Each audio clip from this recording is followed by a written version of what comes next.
Et bien salut à toutes et à tous, aujourd'hui nouvelle vidéo où je vais vous donner le maximum de conseils voilà, pour drifter plus facilement. Alors comme vous avez pu voir en instruction, j'ai pas un niveau de fou furieux non plus, mais je peux quand même donner des petits conseils pour ceux qui veulent vraiment débuter. Alors déjà ce tuto il va être vraiment pour les nouveaux, je vais vraiment m'attarder sur la plupart des points, donc voilà. Par exemple je vais vraiment beaucoup m'attarder à comment tout simplement déclencher le drift et puis ensuite comment le maintenir. Bref, du coup, déjà avant de commencer, n'hésitez vraiment pas à vous abonner.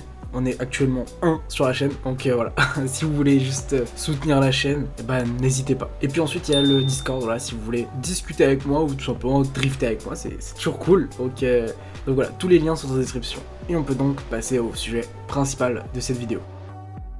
Alors déjà pour commencer, le setup, si vous avez un volant qui n'a pas de retour de force, ou si vous en avez tout simplement pas, et bah ça risque vraiment d'être compliqué. Le drift requiert quand même un minimum de setup, malheureusement, là vous pouvez pas drifter avec n'importe quoi, malheureusement. Mais vous inquiétez pas, vous pouvez déjà avoir un petit setup à 30-40 euros, du coup vraiment le minimum, et c'est ce que j'ai d'ailleurs. Voilà, vous prenez ça, vous voyez déjà si le drift, finalement est-ce que vous aimez ça ou pas, voilà c'est très important pour voir est-ce que vous allez mettre le budget ou pas.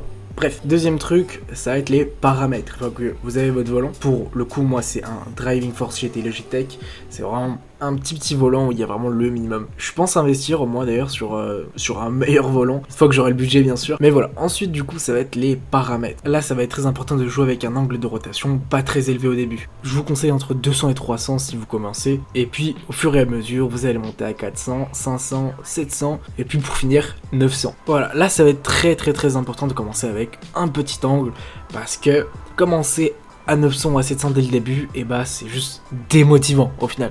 Vous allez juste vous dire putain mais en fait c'est pas fait pour moi et je vais abandonner. Vraiment pour l'apprentissage je vous conseille de commencer 200, 300, etc. Bref, activez toujours le retour de force, c'est juste logique, mais voilà, je préfère le souligner, voilà c'est très important. Et pour finir, mettez votre frein à main sur vraiment un bouton ou vraiment quelque chose que vous pouvez atteindre facilement. Et si vous avez le même volant que moi, je vous conseille toujours de le mettre sur le petit boîtier de vitesse et puis c'est parfait. Bref, une fois que vous avez configuré du coup votre volant, vous êtes entre 200 et 300 et que vous avez un bouton ou quelque chose que vous pouvez atteindre pour enclencher le frein à main, vous êtes prêt. Petite info importante, je vous conseille vraiment de commencer avec des voitures irréalistes. Je m'explique, en gros vous allez prendre vraiment des voitures faciles à drifter et qui ne sont pas spécialement réalistes. Mais pour l'apprentissage, c'est vraiment parfait. Vous allez comprendre les bases, comment tout simplement enclencher et comment maintenir, et c'est juste trop satisfaisant. Et puis ensuite vous allez monter petit à petit, voilà, sur les voitures de plus en plus compliquées. Je vous conseille le pack Tendo Buddies.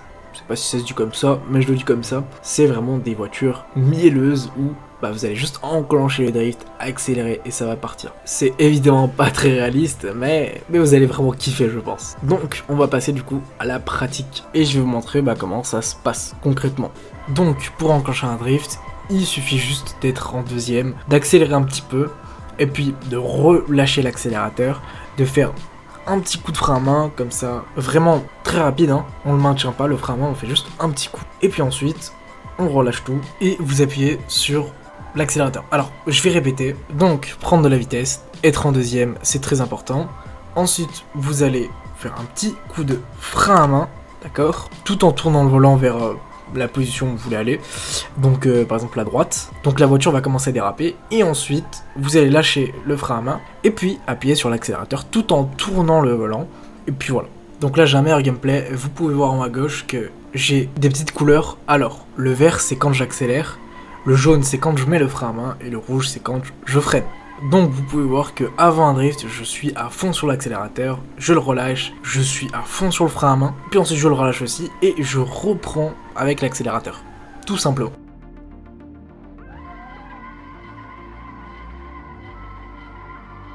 En vrai la vérité, c'est que de la pratique, vraiment juste essayez, vous allez voir, peut-être que vous allez galérer au début, voilà.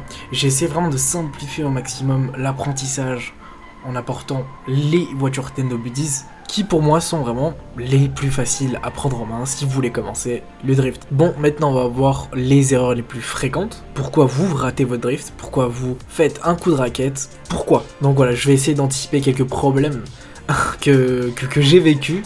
Donc voilà. Donc le premier problème, c'est que vous accélérez, voilà, vous essayez de faire un drift, et puis ensuite, et bah vous faites un coup de raquette. L'explication est plutôt simple, en vrai, c'est juste que vous accélérez trop.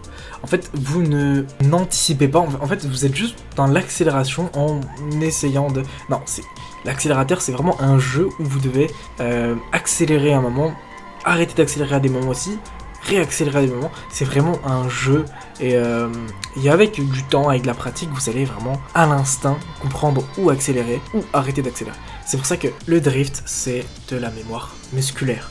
Et pour l'entraîner, faut juste pratiquer.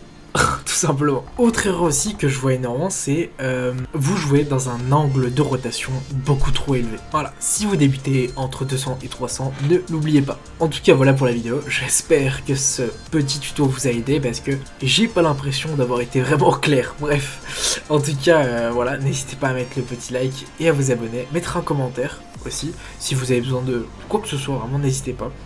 Aussi le Discord est en description et on se dit à demain pour une nouvelle vidéo.